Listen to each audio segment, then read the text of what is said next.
இப்போ நீங்கள் தூரத்தில் பார்த்துட்டு இருக்கீங்க பாருங்க, ஒரு மலைக்கோவில். அந்த மலைக்கோயிலுக்கு பேர் வந்து யாதகிரி குட்டா. இந்த மலைக்கோயில தான் தெலுங்கானாவுடைய புதிய திருப்பதி அப்படின்னு சொல்றாங்க. ஆந்திராவை ரெண்டா பிரிச்ச பிறகு தெலுங்கானால கட்டப்பட்ட ஒரு பிரம்மாண்டமான கோவில். இந்த வீடியோவில் இப்போ நம்ம அந்த கோயிலுக்கு போக போறது இல்லை. அந்த கோயிலுக்கு பக்கத்தில் இருக்கிற ஒரு விசித்திரமான இடத்தை பார்க்க போறோம். ஒரு மாயாஜால உலகத்துக்கு நம்ம போக போறோம். இந்த இடத்தோட பேர் வந்து சுரேந்திரபுரி. அந்த யாதகிரி குட்டா கோயிலுக்கு போற வழியில ஒரு 2 கிலோமீட்டருக்கு முன்னாடியே இந்த இடம் வந்துருங்க. இது என்ன இடம் அப்படின்னு நம்ம பார்த்தோம்னா, இந்தியாவிலேயே முதல் முறையா புராண கதைகளை பிரம்மாண்டமான சிலைகள் மூலமா நமக்கு எடுத்துக்காட்டுற ஒரு தீம் பார்க் அப்படின்னே சொல்லலாம். இந்த இடத்துல பிரம்மாண்டமான கடவுள் சிலைகள் மட்டும் இல்லாம புராண கதைகள்ல வர பூதங்கள், அந்த பூதத்துடைய வாய்க்குள்ள நம்ம பூந்து போற மாதிரி, அதுக்கப்புறம் பெரிய பெரிய விலங்குகள், அந்த விலங்குகளுடைய வாய்க்குள்ளே நம்ம பூந்து போற மாதிரி இருக்கும். இந்த இடத்த சுத்தி பார்த்தது எனக்கே ரொம்ப இன்ட்ரெஸ்டிங்கா இருந்தது. அதே மாதிரி நீங்க குரூப்பா போனீங்கன்னா செம ஜாலியா இருக்கும். குழந்தைங்களாம் வந்தாங்கன்னா நல்லா என்ஜாய் பண்ணுவாங்க.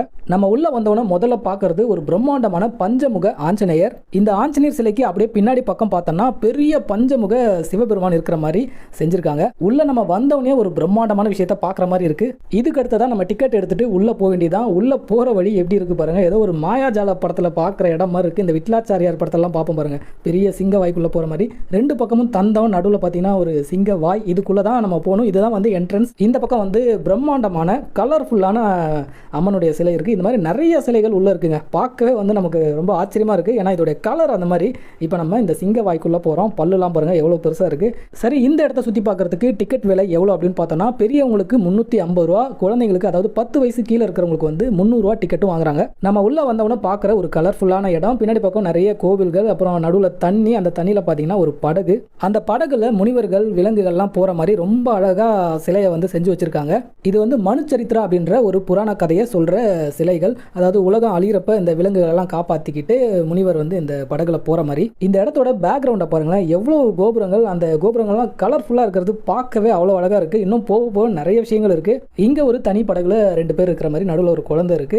இது வந்து உங்களுக்கு தெரியும், யானை காலை வந்து முதல்ல கடிக்கிற மாதிரி ஒரு புராண கதை. அடுத்ததா ஒரு பெரிய கல் மரம், காங்கிரீட் மரம் அப்படின்னு சொல்லலாம். மேல வந்து கிருஷ்ணர் உட்கார்ந்துருக்காரு. கீழே வந்து கோபியர்கள்லாம் குளிச்சுட்டு இருக்காங்க. அவங்களுடைய ஆடைகளை வந்து கிருஷ்ணர் வந்து எடுத்துட்டு மரத்துக்கு மேல போயிடுறாரு. அந்த புராண கதையை சொல்ற ஒரு இடம் இது.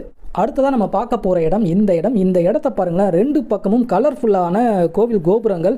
இதெல்லாம் என்ன அப்படின்னு பார்த்தோம்னா, இந்தியாவில் இருக்கிற புகழ்பெற்ற கோவில்கள் எப்படி இருக்கும், அந்த கோவில் கருவறையில் இருக்கிற கடவுள் எப்படி இருப்பாங்க அப்படின்னு சொல்லிட்டு ரொம்ப அழகா இங்க வந்து அதை செஞ்சு வச்சிருக்காங்க. அந்த லாஸ்ட்ல பாருங்களேன், ஒரு பச்சை கலர் பூதம் வாயை திறந்துட்டு இருக்கு. நம்ம அதுக்குள்ளேயும் போறோம். இது எப்படி செஞ்சிருக்காங்கன்னா, பத்மாவதி தாயார் திருச்சானூர் கோவில், அதுக்கப்புறம் பக்கத்துல வந்து வராக நரசிம்மர் கோவில், அதுக்கு பக்கத்தில் இருக்கிறது வந்து காளஹஸ்தி கோயிலுங்க. இந்த மாதிரி தான் எல்லா கோவிலும் எப்படி இருக்கும், அந்த கோவிலில் இருக்கிற கடவுள் எப்படி இருப்பாங்க அப்படின்னு சொல்லிட்டு ரொம்ப அழகாக இங்கே செஞ்சு வச்சிருக்காங்க. இந்த இடத்துல 100க்கும் மேற்பட்ட கோபுரங்களை கட்டியிருக்காங்க. எல்லாத்தையும் நம்ம பார்த்தோம்னா வீடியோ ரொம்ப பெருசாகிடும். நீங்கள் நேரில் வந்தீங்கன்னா எல்லாத்தையும் பார்த்து ரசிங்க. இப்போ நம்ம அடுத்த இடத்த பார்ப்போம். பார்த்துட்டு நம்ம இப்போ சரியான ஒரு சூப்பரான இடத்துக்கு போக போகிறோம். இது வந்து யமலோகமாங்க. நம்ம வந்து இப்போ யமலோகத்துக்குள்ளே போக போகிறோம். யமன் வந்து என்னெல்லாம் பண்ணுவார் அப்படின்னு சொல்லிட்டு இங்கே ரொம்ப அழகாக வச்சுருக்காங்க. இதுதான் வந்து என்ட்ரன்ஸு போட்டிருக்காங்க பாருங்க, யமலோகம். இது ஒன்று அப்படியே முழுங்குற மாதிரி அந்த உணவு சங்கிலியே இங்கே கொடுத்துருக்காங்க. அந்த பக்கம் வந்து முதலையெல்லாம் இருக்கு. நம்ம அந்த முதல வாய் வழியாக வெளியே வரும். இந்த யமலோகத்தை பார்த்துட்டு முதல வாய் வழியாக வெளியே வரும். இப்போ நம்ம யமலோகத்துக்குள்ள போகிறோம். ஆஹா, பார்த்தாவே பயங்கரமா இருக்குங்க. அந்த வாயோட பெரிய வாய். யம தர்ம ராஜா உள்ள சவுண்ட் எஃபெக்ட்லாம் பயங்கரமாக கேட்டுட்டு இருக்கு. அது என்னன்னு தெரியல. உள்ளே போனால் தான் தெரியும் சவுண்ட் எப்படி உள்ளே கேட்குறது. கச்சக் கச்சக்னு உள்ள சவுண்ட் கேட்குறது. இவங்க வந்து கூப்பிட்டு வராங்க பாருங்கள். நம்ம மனுஷங்க இறந்தவுடனே யமதர்மா ராஜா கிட்ட கூட்டிகிட்டு வராங்க. இவர் வந்து வாயில் காவலர்.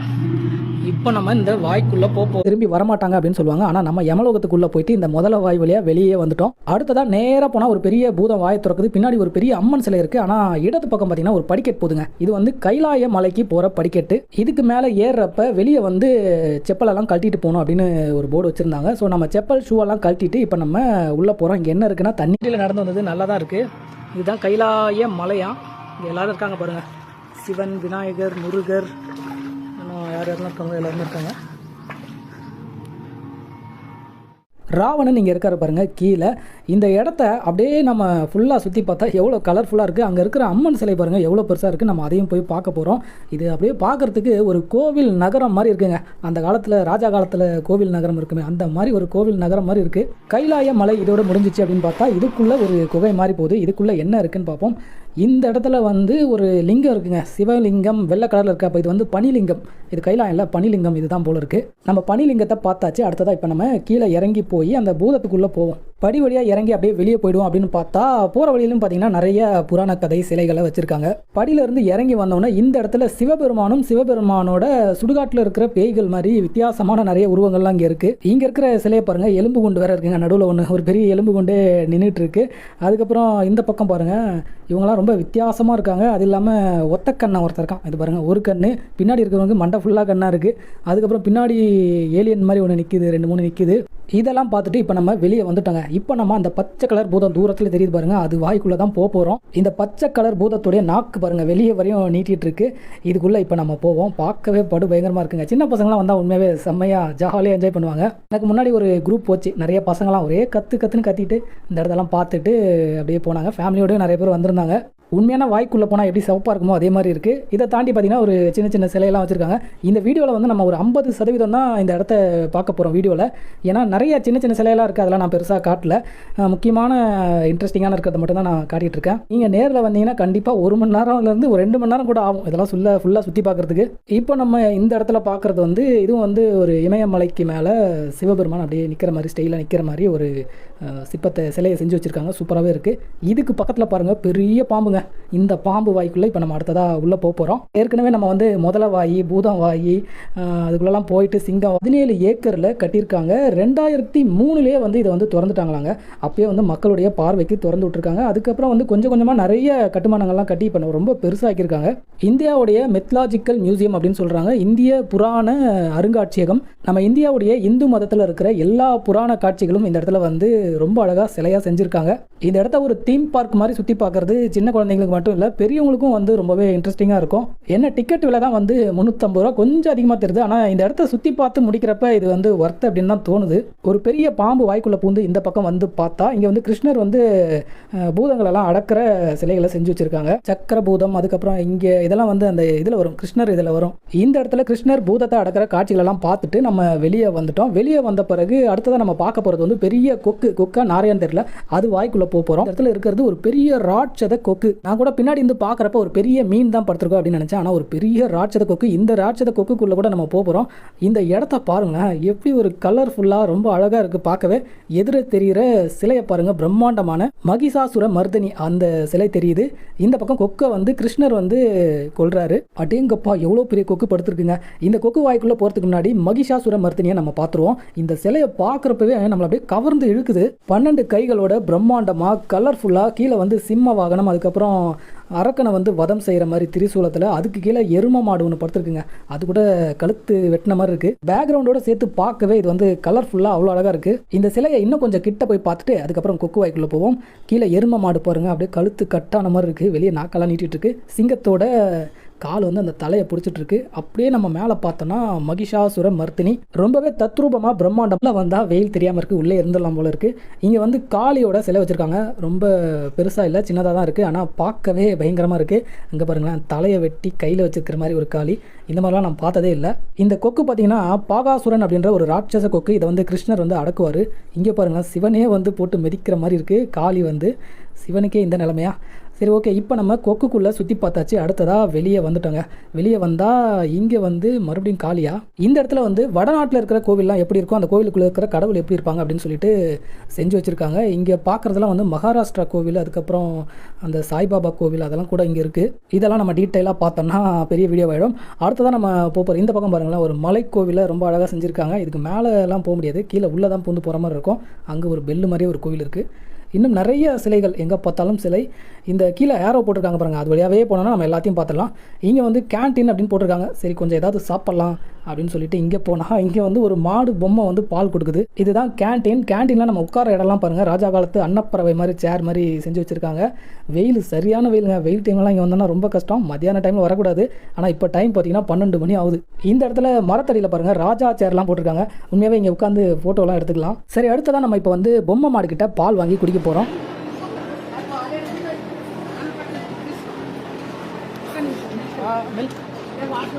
நம்மளே பிடிச்சிக்கலாமா? ஓகே. வாட்டர்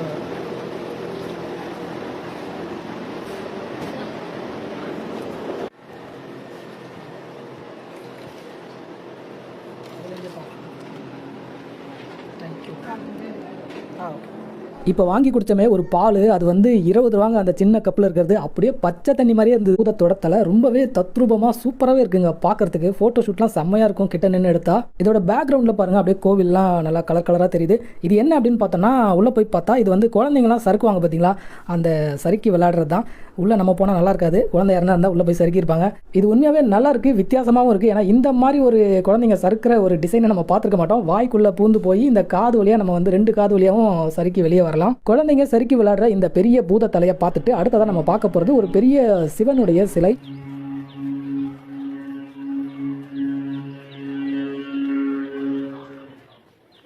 இது வந்து சிவனுடைய ஒரு பெரிய பிரம்மாண்டமான மார்பளவு சிலை. கிட்ட போய் பார்த்தா கண்ணெல்லாம் பெருசு பெருசாக தெரியுது. அவ்வளோ பெரிய ஒரு முகமாக இருக்குது. பக்கத்துலேயே பார்த்தீங்கன்னா மறுபடியும் ஒரு படி போதுங்க. ஏற்கனவே நம்ம வந்து கைலாயத்துக்கு போனோம், இதுவும் வந்து கைலாயத்துக்கு தான் போதா அப்படின்னு சொல்லிட்டு உள்ளே போய் பார்த்தா இது வந்து மாடி மேலே போதுங்க. நம்ம வந்து இந்த இடத்துடைய ஒரு பகுதியை ஃபுல்லாக சுற்றி பார்த்துட்டு இன்னொரு பகுதிக்கு போகிறோம். இந்த இடத்த ஃபுல்லாக அப்படியே இங்கேருந்து சுற்றி பார்க்கலாம். இதுதான் நம்ம வந்த வழி. அந்த பக்கமாக சுற்றி இப்போ நம்ம இங்கே வந்துட்டோம். இங்கே வந்து பார்த்தா இப்படி படி இறங்கி போதா அங்கே ஒரு யானை இருக்குங்க. அந்த யானைக்கு பின்னாடி நிறைய கோபுரம் தெரியுது பாருங்க. அதோட வந்து முடியுதுன்னு நினைக்கிறேன் இந்த இடம். இப்போ நம்ம இந்த யானை வாய்க்குள்ளே போகிறோம். இந்த பக்கம் பார்த்தா ஒரு விஷ்ணு சிலை இருக்குங்க, பெரிய சிலை. இந்த யானைக்குள்ளே போய் அந்த பக்கம் போனால் தான் அங்கே போக முடியும்னு நினைக்கிறேன். யானையோட தந்தத்தை பாருங்கள் எவ்வளோ பெருசாக இருக்குது. ஒரிஜினல் யானை தந்த மாதிரி இருக்குது பார்க்குறதுக்கு. பெரிய யானையோடைய வாய்க்குள்ளே வந்தோம்னா இங்கே என்ன இருக்குன்னா, அஷ்டலக்ஷ்மி அவங்களுடைய சிலையெல்லாம் இருக்குது. இதெல்லாம் வந்து பெருசாலாம் இல்லை, சின்னதாக இருக்குது. நம்ம இந்த யானைக்குள்ளே சும்மா அப்படியே மேலே ஏறி கீழே இறங்குற மாதிரி ரொம்ப அழகாக செஞ்சு வச்சுருக்காங்க. இப்போ நம்ம அடுத்ததாக அங்கே இருக்கிற விஷ்ணு சிலையை தான் பார்க்க போகிறோம். இந்த பெரிய யானையோடைய வாய்க்குள்ளே போய் நம்ம இந்த பக்கமாக படி வழியாக இறங்கி வந்துட்டோம். இங்கே வந்தவொடனே பார்க்குறது வந்து ஒரு பெரிய விஷ்ணு சிலை. கீழே பார்த்தீங்கன்னா மகாபாரத போர் நடக்கிற மாதிரி காட்சியெல்லாம் ரொம்ப அழகாக தத்ரூபமாக செஞ்சுருக்காங்க. இந்த இடத்துல வந்து கிருஷ்ணருடைய உபதேசங்கள் அதை வந்து அப்படியே பின்னாடி வந்து ஆடியோவாக அது பேசிக்கிட்டே இருக்குது. இந்த விஷ்ணு சிலையை பார்த்துட்டு அடுத்ததாக அப்படியே இந்த பக்கம் வந்தோன்னா இந்த பார்க்கடலை கடையிற ஒரு காட்சியை வந்து ரொம்ப அழகாக செஞ்சுருக்காங்க. ஆனால் சும்மா சொல்லக்கூடாதுங்க, ஒரே இடத்துல இவ்வளோ விஷயங்களும் நம்ம இந்து புராணத்தில் என்னெல்லாம் கதை இருக்கோ அது எல்லா விஷயத்தையும் இங்கே பார்க்கலாம்.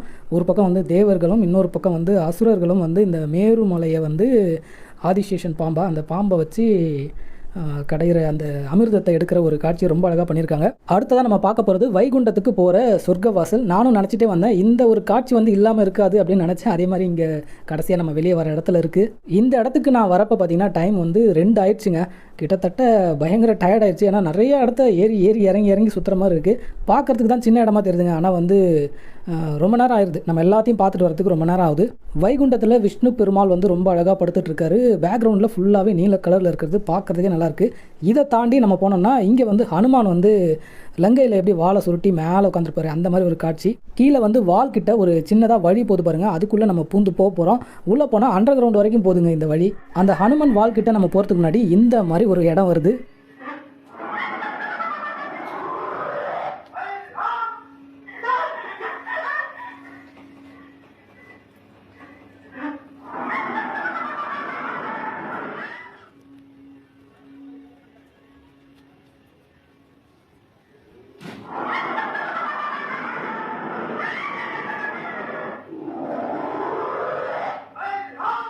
இந்த இடத்துக்கு நான் வரதுக்கு முன்னாடி இந்த பேய் சவுண்டு கேட்டுகிட்டே இருந்தது. என்னடா வித்தியாசமாக சவுண்டு கேட்டுட்ருக்கே அப்படின்னு பார்த்தேன். இந்த இடத்துல வந்து அனுமனுடைய வீர சாகசங்களை வந்து நிறைய சிலைகளாக செஞ்சு வச்சுருக்காங்க. அதில் ஒன்று தான் ஏதோ வித்தியாசமாக செய்யணும் அப்படின்னு சொல்லிட்டு ஏதோ ஒரு பேய் ஒன்று உள்ளேருந்து வருது. ஹனுமன் வந்து அடிக்கிற மாதிரி என்னமோ செஞ்சு வச்சுருக்காங்க. அது ஆட்டோமேட்டிக்காக ஓடிட்டே இருக்குது. ஹைட்ராலிக்கில் அந்த பேய் மேலே வருது, ஹனுமன் அடிக்கிற மாதிரி கீழே போகுது, அப்படியே அது ஓடிட்டுருக்கு. இந்த ஹனுமனுடைய வீர புராணங்களெல்லாம் இந்த பக்கம் நம்ம பார்க்கலாம். இதெல்லாம் பார்த்து முடிச்சுட்டு இப்போ ஹனுமன் வால்கிட்ட நம்ம வந்துட்டோம். இங்கே மேலே எழுதியிருக்காங்க பாருங்கள், பாதாள லோகம். அதனால தான் சின்ன வழியாக இருக்குது போல இருக்குது. இது வந்து இருக்கிற நம்மளை அண்டர் கிரவுண்டுக்கே கூப்பிட்டு வந்துட்டாங்க. ஆஹா, சுத்தமாக ஒன்றுமே தெரியலையே. என்ன இடம் அப்படின்னு பார்த்தோம்னா பாதாள காளி இருக்கிற இடங்க. பாதாள பைரவி அப்படின்னு ஒரு படம் கூட இருக்குது, பழைய படம். இங்கே காளி பார்த்தீங்கன்னா அப்படியே கருப்பு கலரில் இருக்காங்க. சுற்றி வந்து அந்த சிவப்பு கலர் லைட்டோட பார்க்குறதுக்கே பயங்கரமாக இருக்குது. இதுதான் வந்து பாதாள உலகம் அப்படின்னு சொல்லிட்டு நம்ம இதை பார்த்தாச்சு. இந்த பாதாள உலகத்துலேருந்து அப்படியே நம்ம மேலே ஏறணும்னா இங்கே வந்து சிவன் லிங்கத்தில் வந்து சிவன் இருக்கிற மாதிரி ரொம்ப அழகாக இருக்குது. ஒரு பக்கம் வந்து சிவனுடைய உருவம் இருக்குது, இன்னொரு பக்கம் வந்து லிங்கம் எப்படி இருக்குமோ அதே மாதிரி இருக்குது. கீழே பார்த்திங்கன்னா தண்ணி இருக்குங்க. அந்த தண்ணி மேலே அப்படியே லிங்கத்தை நிறுத்தி வச்ச மாதிரி பார்க்கவே அழகாக இருக்குது. இந்த பாதாள லோகத்தில் முதல்ல நம்ம பாதாள காளியை பார்த்தோம், அதுக்கப்புறம் பாதாள லிங்கத்தை பார்த்தோம். இது வந்து பாதாள தேவலோகமாங்க. இங்கே பார்த்தீங்கன்னா நிறைய லைட்டிங்லாம் செட்டு போட்டு பழைய படம் பார்க்குற மாதிரியே இருக்குது. பழைய ராஜா காலத்து படம், மந்திரவாதி பாடி இருக்குது. நம்ம எந்த பக்கம் பார்த்தாலும் ஒரே மாதிரி தெரியுது. கீழே இருக்கிறது லைட்டு, ஆனால் இதை மிதிக்கவே பயமாக இருக்குது, எங்கே உடஞ்சி கிடஞ்சி உள்ளே விழுந்துருமோ அப்படின்ற மாதிரி இருக்குது. ஆனால் அந்த அளவுக்கு வீக்காலாம் இல்லை. இந்த இடம் உண்மையாகவே ரொம்ப கலர்ஃபுல்லான லைட்டை போட்டு வச்சுருக்காங்க. இந்த இடத்த பார்க்குறப்ப பழைய காலத்து படம் அந்த ஜெகன்மோகினி படத்தில் வந்து காட்டுவாங்க அரண்மனை, அதுக்கப்புறம் இந்த மாதிரி லைட்லாம் போட்டு பயங்கரமான இடத்தெல்லாம் காட்டுவாங்க. அந்த மாதிரி இருக்குது பார்க்குறதுக்கு. இந்த பாதாள உலகத்தில் இப்போ நான் மட்டும்தான் தனியாக இருக்கிறேன். இந்த இடத்தெல்லாம் ஃபுல்லாக சுற்றி பார்த்தாச்சு. இப்போ நம்ம வெளியே போக வேண்டியதான். கடைசியாக நம்ம ஃபுல்லாகவே சுற்றி பார்த்துட்டு இப்போ லாஸ்ட் இடத்துக்கு வந்திருக்கோம். இங்கே தான் வந்து ஹனுமன் வந்து நமக்கு வந்து லட்டு தராராம். இந்த இடத்துல எழுதியிருக்காங்க பாருங்கள், ஹனுமன் கிவிங் லட்டு அப்படின்னு போட்டிருக்காங்க. இப்போ நம்ம உள்ளே வந்தாச்சு. இங்கே வந்து பார்த்தா நான் என்ன நினச்சேன், ஒரு பெரிய சிலையாக ஹனுமன் சிலை இருக்கும், அது வந்து நமக்கு லட்டு தரும் அப்படின்னு நினச்சேன். இங்கே பார்த்தா ஒரு காவி உடைய போட்டுக்கிட்டு ஹனுமன் பொம்மை இருக்கிற மாதிரி இங்கே செஞ்சு வச்சுருக்காங்க. இந்த லட்டும் பார்த்தீங்கன்னா 20 ரூபா தாங்க. 20 ரூபா கொடுத்துட்டு இந்த இடத்துல கை வைங்க லட்டு வரும் அப்படின்னாங்க. சரி லட்டுனா நம்ம பூந்தி லட்டு வரும் அப்படின்னு நினச்சிட்டு நானும் கை வச்சுட்டே இருந்தேன். ஒன்றும் வர மாதிரியே தெரியல. இங்கே டிக்கெட் கொடுக்குறவங்க பார்த்தீங்கன்னா அப்படியே பின்னாடி பக்கம் போய் லட்டு போடுவாங்க போல இருக்கு. அவங்க பின்னாடி பக்கம் போயிட்டாங்க. அதுக்கப்புறம் பார்த்தா ஒரு பாலில் லட்டு வந்துச்சு, ஆனால் அது உடஞ்சி வந்ததுங்க. ஆட்டுதான் எங்கடா லட்டே காணோம். உண்மையாக வருமா? என்னங்க எல்லாம் உடஞ்சி கொட்டியிருக்கே அப்படின்னு கேட்டால், இருங்க இன்னொன்று வரும் அப்படின்னு சொன்னாங்க. அது உடஞ்சிச்சு போல் ஃபஸ்ட் வந்தது. அதுக்கப்புறம் ரெண்டாவது பார்த்தீங்கன்னா நான் வெயிட் பண்ணிகிட்டே இருந்தால் வரல, கையை எடுத்துகிட்டு அப்புறம் பார்த்தா டக்குன்னு ஒரு பாலில் வந்து லட்டு வந்தது. இந்த கான்செப்ட் நல்லா இருக்குது. இதை வந்து இன்னும் கொஞ்சம் நல்லா டெக்னாலஜியாக பண்ணியிருந்தா சூப்பராகவே இருந்திருக்கும். இப்போ நம்ம லட்டை வாங்கிட்டு வெளியே எக்ஸிட் ஆக போகிறோம். சுரேந்திரபுரியை ஃபுல்லாகவே நம்ம சுற்றி பார்த்தாச்சு. ரொம்பவே வித்தியாசமான மாயலோகம் மாதிரி இருந்தது இந்த சுரேந்திரபுரி. நான் ஆரம்பத்துலேருந்தே சொல்லிகிட்டே இருப்பேன், சின்ன குழந்தைங்க வந்தாங்கன்னா ரொம்பவே நல்லா என்ஜாய் பண்ணுவாங்க. ஸோ நீங்கள் வந்தீங்கன்னா உங்கள் குழந்தைங்கள கண்டிப்பாக கூட்டிகிட்டு வாங்க. ஃபைனலி நம்ம வீட்டுக்கு வந்து லட்டையும் பிரித்து பார்த்தாச்சு. உள்ளே பார்த்தா என்ன இருக்குன்னா, இது வந்து தேங்காய் லட்டுங்க. தேங்காயில் வந்து லட்டு செஞ்சுருக்காங்க. நம்ம வந்து ரவா லட்டுன்னு சொல்லுவோம். கொஞ்சம் வித்தியாசமாக இருக்குது, நல்லா இருக்குது டேஸ்ட்டு. இந்த வீடியோவில் தமிழ் யூடியூப் சேனல் யாருமே கவர் பண்ணி போடாத ஒரு இடத்த நம்ம கவர் பண்ணி போட்டிருக்கோம். இந்த வீடியோ இதோட முடிஞ்சது. இந்த வீடியோ உங்களுக்கு பிடிச்சிருக்கும்னு நினைக்கிறேன். தேங்க்ஸ் ஃபார் வாட்சிங்.